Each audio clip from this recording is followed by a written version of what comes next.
Бәріңізге ассалаумағалейкум. Ресейліктер қытайлар секілді ойлап тапқыштар екен. Олар өздері Кока-кола шығаруда. Ойлаңыздаршы, Кока-коланы өздері шығарып жатыр. Бұл керемет жаңалық Ресей азаматтарына әрине. Негізі Ресей өз халқын өз жерінің пайдалы қазбаларымен асырайтын ел. Осындай өте қызықты ақпаратты жеткізіп жатқан керек болар арнасына тіркеліп кетейік достар. Ал біз бастаймыз. Ресейде Кока-кола баламасы шығарыла бастады. Кока-кола бренді бұған дейін Ресейге өз қызметін тоқтатқан болатын. Ресейлік кәсіпорында классикалық кола дәмі бар қатты газдалған сусын өндіріле бастады, деп хабарлайды РИА Новости.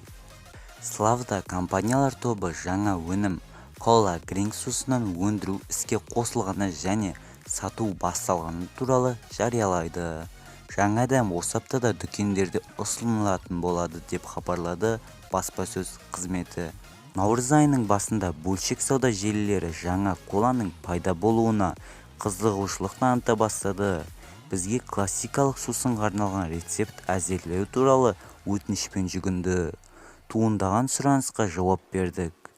Технологтарымыз қысқа классикалық кола дәмі бар газдалған сусын шығаруды тез арада пысықтады, деді Славда Групп бас директоры Роман Антипев. Осындай өте қызықты видеоны соңына дейін көргендеріңіз үшін сіздерге өте үлкен алғысымды айтамын. Келесі кездескенше сау болыңыздар.